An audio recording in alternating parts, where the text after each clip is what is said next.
반마비입니다. 반마비. 반마비 또는 편마비는 몸의 반쪽이 마비됐다라고 얘기입니다. 물론 뇌졸중으로 양쪽 뇌가 마비가 되면 사지마비가 되겠지만 상당히 많은 경우에 한쪽만 뇌 손상이 발생하기 때문에 뇌 손상이 있는 그 반대쪽 사지와 몸통, 특히 팔다리, 몸통은 거의 마비가 되질 않습니다만 팔다리 쪽에 붙어 있는 근육들 때문에 몸통에도 영향을 많이 받아요. 특히 이제 팔다리에 문제가 생깁니다. 최근에는 마비측, 비마비측 또는 환측, 건측이란 말을 쓰는데 최근에는 그런 말보다는 더 마비측, 덜 마비측 이런 말을 써요. 더 많이 영향받은 쪽, 덜 영향받은 쪽 이런 말을 씁니다. 사실은 우리가 affect size, 환측 또는 involved size, 환측이라는 뜻이고요. 영어로 주로 많이 쓰는 말들이고 건축은 UN, 언만 붙이면 받는 말이 됩니다. unaffected side, uninvolved side 뭐 이렇게도 얘기를 하는데 어쨌든 우리가 팔이건 다리건 어느 한쪽만 가지고 기능할 수 있는 게 아닌 거지요. 그래서 사실은 한쪽이 망가지고 마비가 되고 한쪽이 건강하다고 쳐도 건강한 쪽도 사실은 제 기능을 못하는 거랑 마찬가지입니다. 왜? 우리는 양쪽으로 같이 협조해서 움직여야 되기 때문에 그래요. 그래서 환측, 마비 쪽을 더 많이 영향받은 쪽, 비마비 측, 건축을 덜 영향받은 쪽 이렇게 얘기도 많이 하고 있습니다. 책에다 좀 다른데 어쨌든 용어를 사용하는 방법이 조금은 바뀌고 있는 것 같아요. 자, 그리고 대뇌방구의 우세성이라고 하는 게 있습니다. 우리 뇌는 두 덩어리예요. 두 덩어리. 왼쪽 뇌와 오른쪽 뇌가 있는데 왼쪽 뇌의 기능과 오른쪽 뇌의 기능이 다릅니다. 왼쪽 뇌는 일단은 언어 중추가 왼쪽에 있어요. 모든 사람이 다 왼쪽에 있는 게 아니라 95% 정도, 90% 정도가 90% 이상이 왼쪽에 있습니다. 그렇기 때문에 우리는 언어 중추를 왼쪽에 있다라고 얘기를 하고 있는 거고요. 그리고 우리가 이런 말 잘하는 사람들을 생각해 보면 될 거예요. 말을 잘하면서 가만히 얘기 들어보면 논리적이고 굉장히 우세적으로 얘기를 하잖아요. 그래서 왼쪽 두뇌방구의 역할은 말 잘하는 사람, 언어 기능 또는 이론적인 거, 논리적인 거, 계산적인 거, 분석적인 거 등등 이렇게 이런 것들을 왼쪽 뇌가 담당한다라고 이렇게 생각할 수 있고요. 오른쪽 뇌가 담당하는 거는 시공간, 특히 시지각, 공간지각력에 대한 거, 그리고 예술적인 거, 또는 정서적인 거, 감성적인 거, 감정적인 거, 또는 영감적인 거 이런 것들은 오른쪽 뇌가 담당하는 거예요. 우리는 뇌가 머리 안에 들어가 있지만 왼쪽 뇌의 기능과 오른쪽 뇌의 기능이 다른 겁니다. 근데 왼쪽 뇌랑 오른쪽 뇌가 같은 거를 보더라도 다르게 생각하면 안 되잖아요. 우리는 두 개가 같이 연결되어 있으면서 통합해서 인식을 하게 되는데 왼쪽 뇌의 기능이 더 큰 사람들은 좌뇌형 인간, 오른쪽 뇌의 기능이 더 큰 사람들은 우뇌형 인간으로 이렇게 보는 겁니다. 좌뇌형 인간은 언어 기능 좋고요. 이론적이고 논리적으로 말 잘하고요. 계산적이고 분석적인 거 잘합니다. 대신에 우뇌형 인간은 정서적이고 감정적이고 예술적이고를 잘하게 되는 거예요. 이렇게 해서 왼쪽 두뇌방구와 오른쪽 두뇌방구가 역할이 다르다라고 하는 거. 여기는 우리는 언어 중추가 있는 왼쪽 두뇌방구를 우세방구라고 이렇게 얘기를 하는 거예요. 그래서 이제 반마비가 있으면 마비가 있고 스파시스티 그리고 근육 약화가 있습니다. 이것 때문에 자세가 대칭적 자세가 안 나타나고 깨지게 되고 체중 부하, 체중을 건축과 환축으로 똑같이 놔야 되는데 환축보다는 건축으로 많이 놓는 경우가 있습니다. 거의 대부분이 건축으로 체중을 지향을 하고 있고요. 또 걷는 거, 이동 능력이 떨어지기도 하고 손동작이 많이 떨어집니다. 그래서 전반적으로 ADL이 잘 안 되는 거예요. 걷거나 속도 또는 이동하는 능력이 안 돼서 ADL이 잘 안 되는 겁니다. 자, 우리가 보편적으로 마비, 파랄라이시스 또는 플레이지아 그러면 완전하게 안 되는 거를 마비라고 얘기합니다. 플레이지아 그러면 완전하게 근육이 힘이 없는 경우를 플레이지아라고 하고, 근데 대부분은 100%다 힘이 없는 게 아니라 약간이라도 일부분은 있거든요. 그런 경우는 플레이지아, 완전 마비가 아니라 불완전 마비에서 파레시스란 말을 씁니다. 그래서 잘 대충이라도 좀 움직일 수 있으면 헤미파레시스가 반마비가 되는 거예요. 물론 이거를 플레이지아, 파레시스, 완전 마비, 불완전 마비 이렇게 구분하는 거는 그닥 중요하지 않지만 의미상의 이게 차이가 있는 것도 알아두면 좋겠어요. 자, 외상성 뇌손상, 그 뇌졸중, 이거는 뇌혈관 쪽에 문제가 있는 거고, 외상성 뇌손상이라고 하는 거는 트라우마틱 브레인 인저리에서 TBI라고 얘기를 합니다. 이것도 뇌 손상된 위치에 따라서 편마비가 될 수도 있고 사지마비가 될 수도 있는데, 손상 정도가 크게 되면 예후가 아주 안 좋겠지만 손상 정도가 크지만 않으면 상당히 예후가 좋은 경우가 더 많습니다. 자, 일단은 우리가 물리치료를 이런 분들을 해야 되는데, 물리치료사의 역할은 환자분께서 능동적이고 본인께서 직접 움직이고 기능을 잘 할 수 있게, 그래서 일상활동을 문제없이 할 수 있게 해주는 겁니다. 생활을 혼자서 할 수 있으면 삶의 질은 당연히 좋아질 거예요. 반대로 내 혼자 생활을 못해서 남들의 도움이 필요하다. 걸을 때 혼자 못 걷고 꼭 누가 잡아줘야 된다. 삶의 질이 좋을래야 좋을 수가 없습니다. 그래서 이렇게 이런 물리치료에 대한 것들이 이전에는 수직계층 이론을 바탕으로 해서 보바스 치료 개념으로 많이 접근해서 치료를 했습니다. 여기서 보바스 또는 NDT 얘기를 하는 이유는, 보바스라고 하는 분은 전적으로 신경계 환자분들을 치료하는 콘셉트를 만드신 분이에요. 그래서 보바스 얘기가 많이 나오는 겁니다. 수직 계측 이론을 바탕으로 한 것이고, 반면에 시스템 이론이라고 하는 거는 운동 조절에 영향을 미치는 다양한 시스템들이 있더라라고 하는 겁니다. 이거를 바탕으로 만들어진 치료 콘셉트들도 많이 있겠지요. 자, 그래서 이제 우리가 치료할 때 어떤 그 치료의 목표를 이루기 위해서 중요하게 고려해야 될 것들 중에 크게 5가지 나눌 수 있는데, 중앙 중앙 설정이라고 하는 거, 그리고 우리 중추신경계가 우리의 몸통, 팔다리 쪽 근육을 통제해서 그거를 잘 조율하고 조절하면서 움직임이 일어나는 거지요. 이거를 중앙 설정이라고 하고, 또 실제적인 움직임은 근육과 뼈대개를 통해서 이루어집니다. 또는 이 균형에 대한 거 되게 중요하고요. 균형이 흐트러지면 다른 식의 움직임을 만들어낼 수가 없겠지요. 또 지각, 감각이 우리 몸에 유입이 되면서 그걸 해석되는 과정을 우리 지각이라고 하는데, 감각 또는 지각 과정이 올바르지 못하면 바깥 환경으로부터, 외부 환경으로부터의 자극이 제대로 들어올 수가 없기 때문에 운동 조절에 아주 중요한 영향을 미치게 됩니다. 또 전체적인 운동 패턴에 대한 거 굉장히 중요한 요소 중에 하나고요.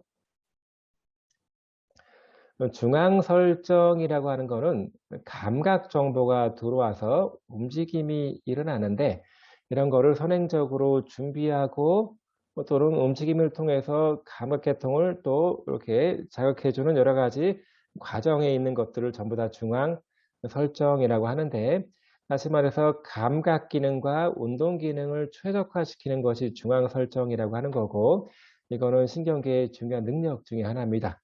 중추신경계가 잘 이렇게 준비를 해야지만 우리가 원하는 동작들이 나오게 되는 거예요. 특히 우리가 항상 움직일 때 항상 불안정성을 안정하게 만들면서 움직임을 이끌어 나가는데, 그런 거를 선행적으로 예측해서 자세 조절을 먼저 해주는 거지요. 다시 말해서 몸통 자세가 틀어져 있으면 팔다리 움직임이 잘 될 수가 없습니다. 이런 것처럼 몸통, 또 여러 가지 관절에 대한 준비를 해주는 것을 중앙 설정이라고 합니다. 이건 상당히 중요한 거가 이전의 학습과 경험에 굉장히 중요한 영향을 받습니다. 이전에 학습한 대로 나오는 거예요. 연습한 대로 나오는 겁니다. 자, 다시 말해서 우리가 그 태어나서 걸을 때까지 12개월에서 13개월 정도가 걸리는데 그동안에 무수하게 시행착오를 겪으면서 서다가 넘어지고 엉덩방아 짚고 걷다 넘어지고 하면서 그런 것들을 경험하고 학습해서 이제 더 이상 넘어지지 않고 잘 걷게끔 되는 거잖아요. 자, 이렇게 중앙 설정 또는 선행적인 조절이라고 하는 거는 이전에 몸에 밴 그런 경험과 학습에 따라서 달라지는 겁니다. 환자분들이 그런 학습 과정이 깨진 거기 때문에 물리치료 의사가 이걸 다시 중앙 설정을 만들어 주는 역할을 하게 되는 거예요. 과제 지향적 접근법이라고 하는 거는 간단하게 이렇게 생각하면 됩니다. 과제, 지향적이니까 우리가 걷는 거를 잘하고 싶으면 걷는 동작을 연습을 하면 되겠죠. 그래서 걷는 것과 관련된 거는 앉아서 있다가 일어나야지만 걸을 수 있는 거잖아요. 또는 걷다가 계단도 올라갈 수 있어야 되고 그렇게 이런 걷는 동작이랑 유사한 여러 가지 것들을 같이 통틀어서 연습하는 거를 과제 지향적 접근법이라고 합니다. 그래서 물론 대표적으로 걷는 훈련이 여기에 포함이 되겠고 만일에 옷 입기가 중요한 관점이다라고 하면 옷 입는 거 그리고 옷 입을 때 필요한 ROM 운동 다 포함해서 과제 지향적 운동이라고 하는 겁니다. 자, 이 얘기는 환자분께서 목표라는 동작을 연습시키는 게 중요하다라고 보는 거죠. 다시 말해서 기본적인 행동 목표를 구성하고 그 구성된 목표를 잘 설정해서 이루게 하기 위해서는 그 과제 지향적 연습을 해주면 좋은 거라고 하는 거예요. 다시 말해서 걸을 때 필요한 관절 ROM, 걸을 때 필요한 관절 근력 이런 것들은 걸어봐야지만 알 수 있는 겁니다. 자, 근력 운동을 엄청 많이 해서 무릎 편근을 좋게 만들었다고 해서 잘 걷는 거랑은 다른 문제예요. 걸을 때는 상당히 많은 누워서 운동할 때, 앉아서 운동할 때보다 더 많은 조절이 필요한 거기 때문에 그런 거를 경험하기 위해서는 실제로 걷는 연습을 많이 하는 게 좋은 겁니다. 그게 바로 과제 지향적 접근법이라고 하는 거예요. 뇌졸중 초기에는 쇼크 때문에 굉장히 축 늘어지고 또는 감각도 잘 소통이 안 되고 그런 식의 이완성 마비가 생깁니다. 그렇다고 해서 그때는 뭐 좋아지게 만들 수 있는 게 아무것도 없는 것이 아니라 가능한 한 균형에 대한 자극들을 많이 받을 수 있도록 해주는 거. 누워있기보다는 앉혀놓고 앉혀있기보다는 서 있는 게 좋은데 뭐 너무 힘이 없어서 앉거나 서는 게 힘들다라고 하면 많이 잡아주거나 장비를 통해서 억지로 세우는 것도 괜찮지요. 그리고 시간이 좀 지나게 되면 중간 단계에서는 여러 가지 활동에 대한 움직임, 선택적인 움직임이 부분적으로 나타나기 시작하거든요. 그래서 선택적으로 나타나는 움직임 능력에 대한 것들을 최대한 많이 설정해 주는 게 좋겠고요. 특히 몸통이라고 하는 거는 머리가 있고 몸통이 있고 팔다리가 이렇게 붙어 있는 거잖아요.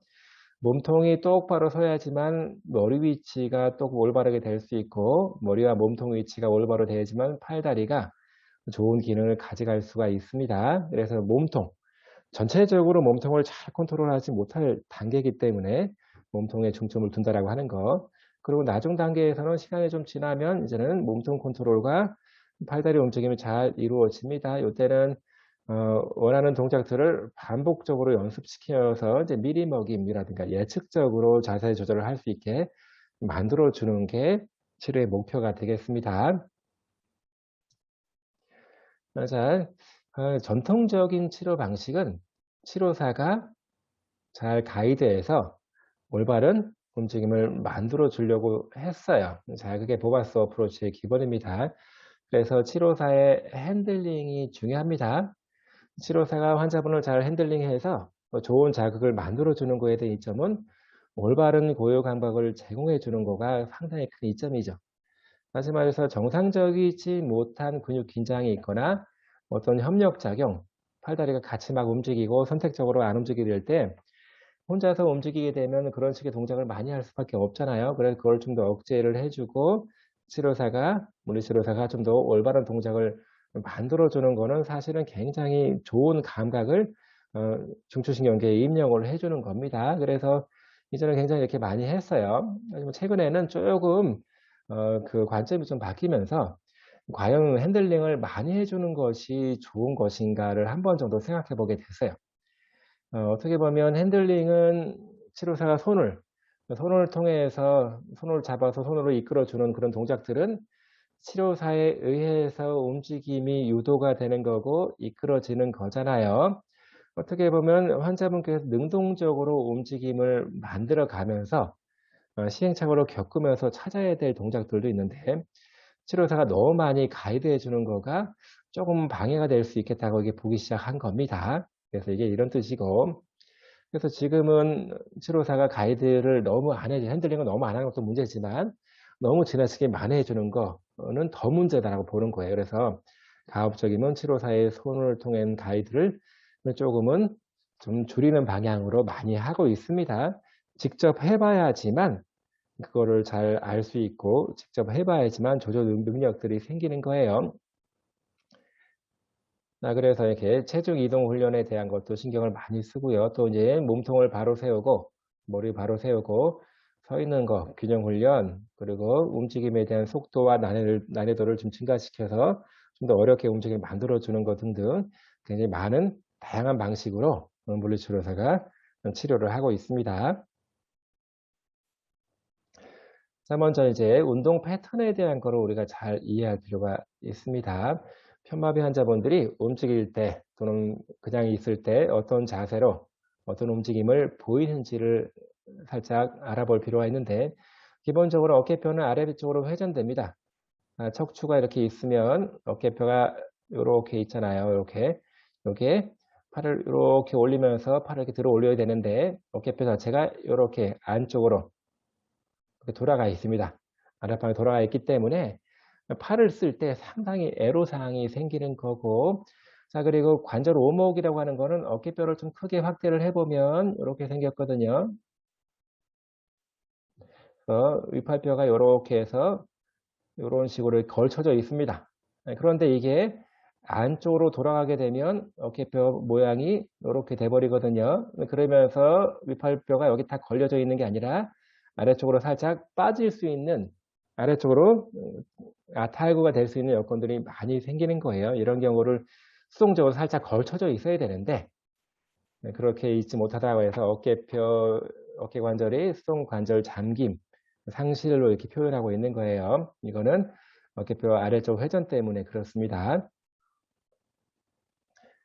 자, 그리고 가만히 서 있으면, 앉아 있으면 목이 이렇게 환축으로 이렇게 휘어져 있습니다. 목도 휘어져 있고 턱은 이렇게 돌아가 있고 몸통도 이쪽에 휘어져 있습니다. 몸통 자체는 편마비에서 뇌졸 중에서 몸통 자체는 마비가 되지 않습니다만 몸통에서부터 팔다리 쪽으로 이어져 있는 근육들이 스파스티시티, 강직이 있거나 뻣뻣해지면서 몸통이 마비 쪽이 뻣뻣해지면서 한쪽으로 찌그러드는 거예요. 이렇게 됩니다. 몸통이 옆으로 휩니다. 가슴울이 우리도 뒤쪽으로 회전되어 있고, 그리고 윗팔편은 안쪽으로 이렇게 확 돌아가면서 과도하게 약간 뒤로 가 있는 그런 패턴도 나타납니다. 흉곽 자체는 뒤쪽으로 이렇게 돌아가기도 하고요.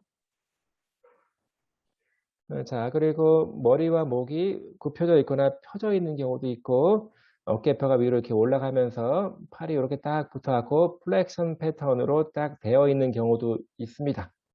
이런 경우도 있고, 또 윗팔편은 이렇게 약간 벌어지기도 하고, 또는 두드러지게 안쪽으로 이렇게 돌아가기도 합니다. 자, 이제 특징적으로 밀기 증후군이 있는 사람들이 있어요. 푸셔 신드롬이라고 하는데, 자, 이거는 거의 대부분의 뇌졸중 환자분들은 환축으로 몸을 이동시키려고 하지 않습니다. 가만히 앉아도 이렇게 건축으로 이렇게 앉아 있어요. 건축으로 체중을 이렇게 이동해서 앉아 있습니다. 환축은 마비 쪽이기 때문에 환축으로 체중을 놓고 앉아 있으면 넘어질 것 같은 느낌이 들어서 자꾸 건축으로 서 있을 때도 건축으로 이동되어 있습니다. 근데 푸시어 신드롬, 밀기 증후군인 사람들은 이상하게 실이 환축으로 강하게 밀어요. 앉아 있을 때도 그렇고 서 있을 때도 그렇고. 물리치료사가 환축으로 이렇게 앉아 있으면 넘어질 거니까 살짝 밀어주면 오히려 더 강하게 저항하면서 환축으로 갑니다. 이건 특히 오른쪽 반마비 보다는 왼쪽 반마비. 오른쪽 반마비는 왼쪽 뇌가 망가진 거잖아요. 왼뇌가. 그 왼쪽 반마비는 오른뇌가 망가진 거잖아요. 오른쪽 뇌. 다시 말해서 오른쪽 뇌는 공간 지각력에 대한 것들을 통제해준 뇌이기 때문에 사실은 오른쪽 뇌가 망가져서 왼쪽 편마비가 있을 때 푸셔 신드롬이 더 많이 있는 걸로 나옵니다. 자, 편측 무시는 편측, 반을 무시한다는 얘기잖아요. 그래서 이거를 헤미 니글렉트라고 합니다. 헤미 니글렉트라고 얘기를 해요. 이거는 확실하게 반쪽 세상이 없는 거예요. 반쪽 세상이 없는 겁니다. 반을 딱 잘라서 왼쪽이 없는 거예요. 마비 쪽이 없는 겁니다. 주로 이것도 왼쪽 반마비, 왼쪽 편마비 환자분들한테 많습니다. 주로 오른쪽 뇌가 망가지게 되면 공간 지각력이 떨어지기 때문에 왼쪽 세상에 대한 게 집중이 안 됩니다. 또는 신체 도식 장애라고 해서 신체 우리 팔다리 몸통하면 그 사람 그림 그릴 때 이렇게 그리잖아요. 근데 이렇게 못 그려요. 못 그립니다. 신체 각각의 부분에 대한 걸 인식하는 장애가 생겨서 이런 것들과 좀 관련이 있는 것 같더라. 이거죠. 자, 이렇게 이분은 지금 오른쪽 마비인데 대부분의 환자분들은 이쪽으로 몸을 기울여서 이렇게 앉거든요. 이렇게. 근데 이분은 자꾸 푸셔 신드롬의 사람들은 환쪽으로 자꾸 밀어요. 그래서 치료사가 이렇게 막 바로 잡으려고 하면 오히려 더 밀고 이렇게 되면 넘어질 수밖에 없는 것이요.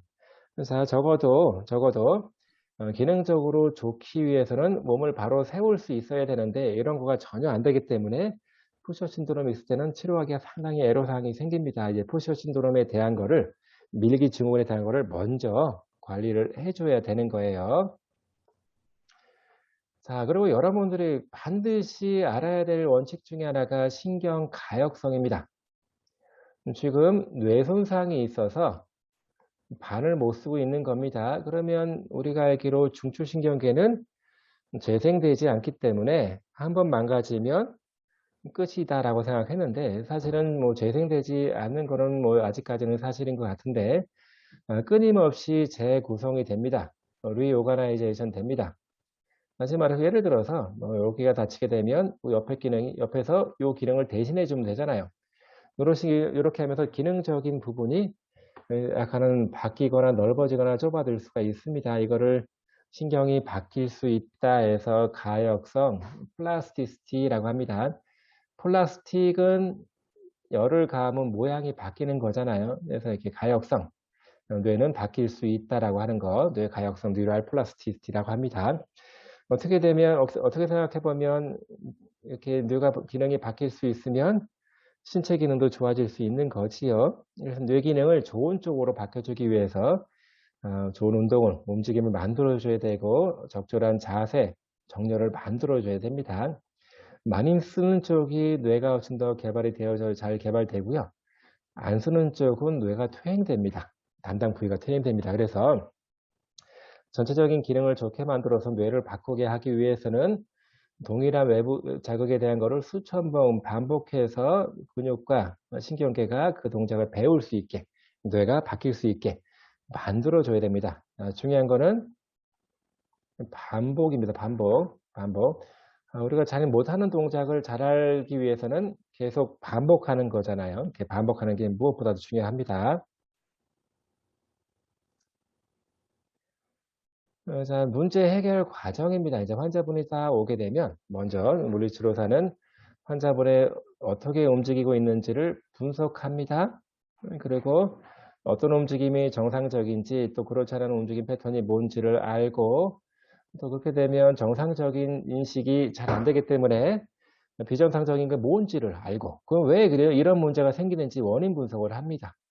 뭐 여러 가지가 있겠죠. 뭐 근육이 뻣뻣할 수도 있고 스파스티가 강직이 너무 셀 수도 있고 또는 관절이 굳어 있는 걸 수도 있고 뭐 근력이 안 되는 걸 수도 있고 그런 원인 분석에 기초해서 치료 방법을 접근합니다.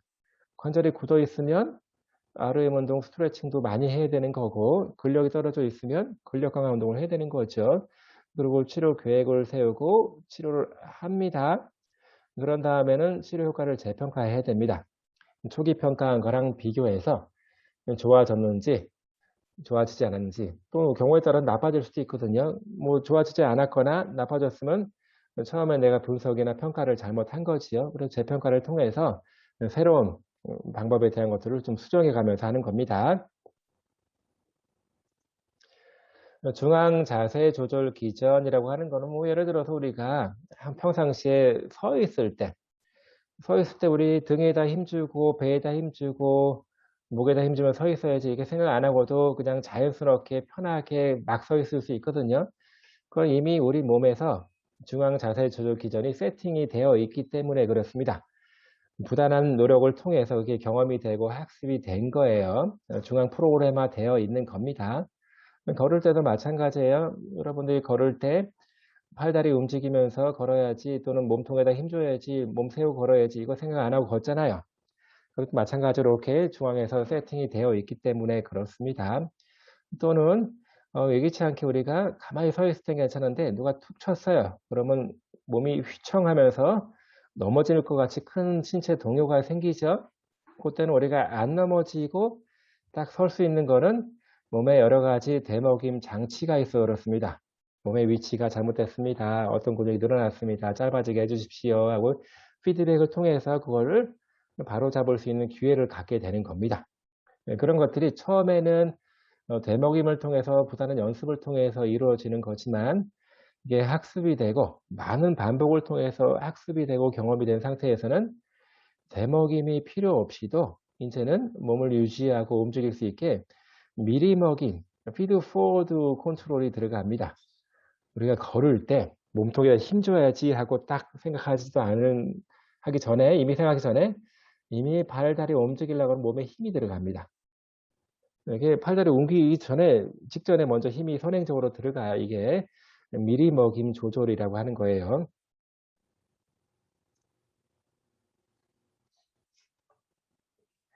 자, 그래서 가능하면 이런 미리 먹임 조절이라고 하는 거는 사실은 치료사가 만들어 줄 수 있는 것이 아니라 치료사는 가이드를 해줄 수 있는 뿐이고요.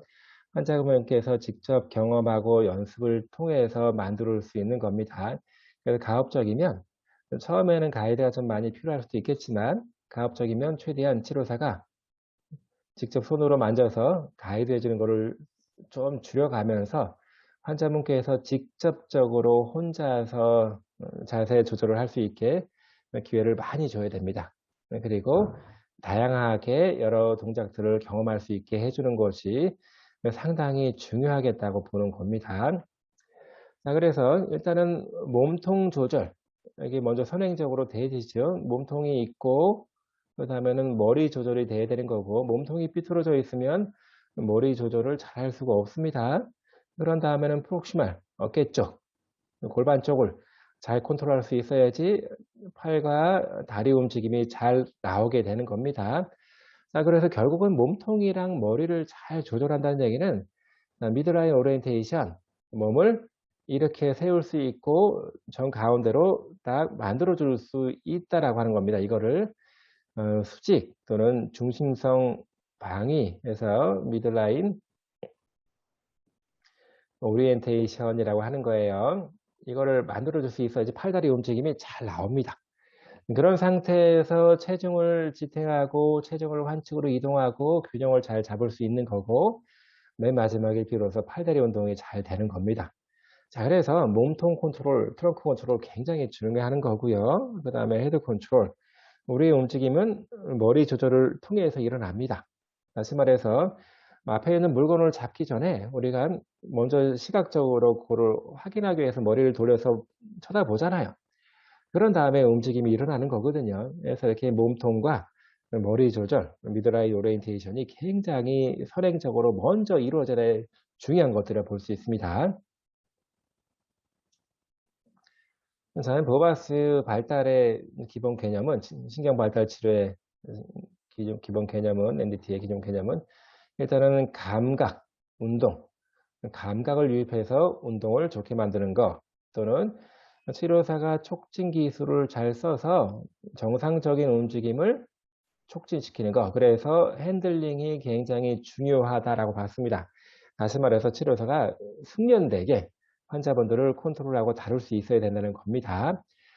정상적인 자세 긴장도, 스파스티시티를 줄이는 게 중요하고, 비정상적인 움직임은 하위중추가 컨트롤하는 거기 때문에 고위중추의 컨트롤인 정상적인 움직임을 강조를 많이 하고 있는 거예요. 치료사가 정상적인 움직임을 많이 경험할 수 있게 만들어주는 게 중요하겠다고 본 거고, 그리고 감각 입력에 대한 거 중요한 요소 중에 하나고요.